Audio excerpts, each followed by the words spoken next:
Hello everyone, welcome to the Across the Park. Not so instant match reaction, as you can see. We're on the, or not see, we're on the road, we're on the motorway. Tried to record outside Old Trafford, but it was mayhem, chaos. It was busy. And with Kev, who's driving, as you can see. Yeah.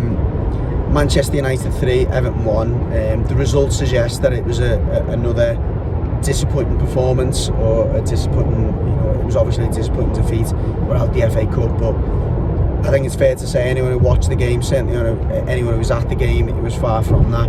It was a massive game for Frank Lampard tonight.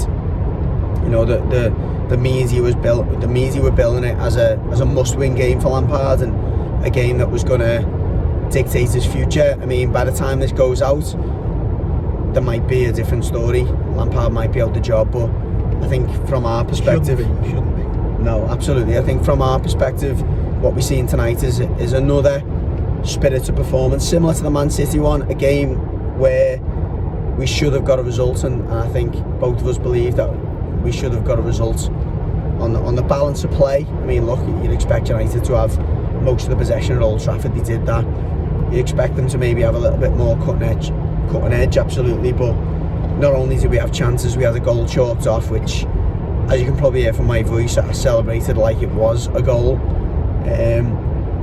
We all celebrated like it was a goal. We did. It was. We didn't really clock on till a couple of minutes later, did we? No, I mean, it was a goal. I mean, we just were that far up in the stand, we still thought it was a goal. Yeah, just on it was like we were in the. It was 10,000 there. We were in the upper tier of the East stand, and yeah, we literally had no idea what was going on. We thought it was a goal up until we looked at the scoreboard and see no goal.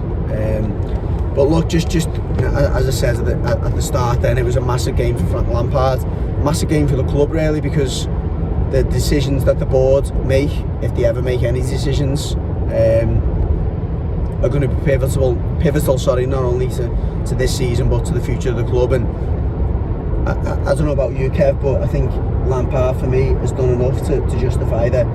Listen, there was the accusation, and this is probably where I'll bring you in. The accusation from some of the media, not maybe close to Everton, but some of the wider media, was that maybe Lampard's lost the dressing room.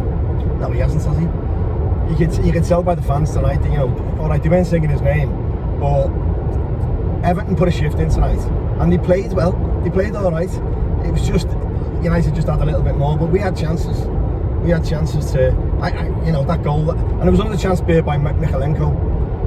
He puts that one in there. We're right back in the game, and I honestly thought that we might have got something from the game. If not a win, we maybe could have got a draw. But the scoreline didn't reflect how the game went, I don't think. I thought we done all right. Yeah, it's just so disappointing. And no, the board can't sack Lampard after that game. Lampard's not the problem, is it? He's not the problem. It's the board, and we've just got to go into the Southampton game. And the only thing is, I don't want the Southampton game to be all toxic and be all about the board. At the end of the day, first of all, we've got to get the 3 points. Get the 3 points first, and then afterwards, then make the protest, and then see where we go from there. Couldn't agree more with that. And we talked about this, me and Kev, on the way out of the game. And for anyone who watched it on the TV, you may or may not have heard it. Anyone who was in the ground, new end, will have heard it. I think it was about less than 10% of the fans tonight who got involved in the sack the board chant while the game was going on. Now look, whether you believe in the whole sack the board notion or not, look, I'm completely behind the fact that this board is inept, without a doubt. I'm completely behind the fact that Ken Wright is outstayed his welcome, no question whatsoever.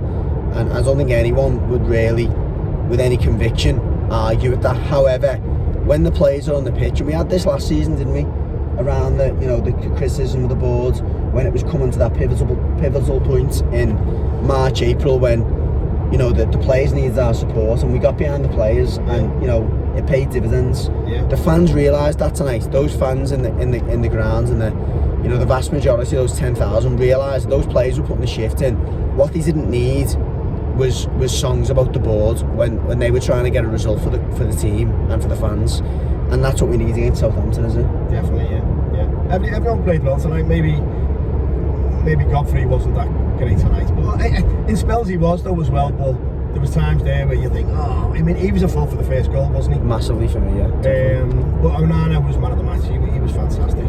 Yeah, I mean, it's a good point, Dan, and we might as well go through some of the players while we're at it. I mean, Onana was missing in the last game. Big time, yeah. He was missing. I mean, he was actually missing. You know, he couldn't play in the last game. Tom Davies came in. I don't think that many Evertonians at the time, apart from the Evertonians who don't like Tom Davies, me being one of them, were that concerned about that particular change. You're probably thinking, all right, is Onana that good? But tonight, he's classy, isn't he? He's a classy player. The thing with Onana is, when he receives the ball, he always finds space, and he receives the ball and he turns straight away on a pivot, and then he plays the ball forward. When you get Tom Davies receives the ball and he plays it back. Or it takes him 3 touches to do it. Yeah. And that was the difference. So then we were on the front foot then. Onana turns, we're on the front foot, and he gets the ball out wide. Makes a difference, doesn't it? Yeah, I think. Look, from an instant match perspective, as we never analysed the match, I think we both agree, and I think most will agree it was a spirited performance. I think we're unfortunate. Like the City game, we didn't carve out a great deal of chances, but the goal we scored and the goal that got chalked out, we got into very good areas. I think what's glaring, and we spoke about it during the match, and we might as well mention it now, we're just really seriously lacking players who know where the back of the net is. And the only person is Damari Gray. He's the only person who, when he gets in that final third, looks like he's got the ability to pick, you know, to find the back of the net.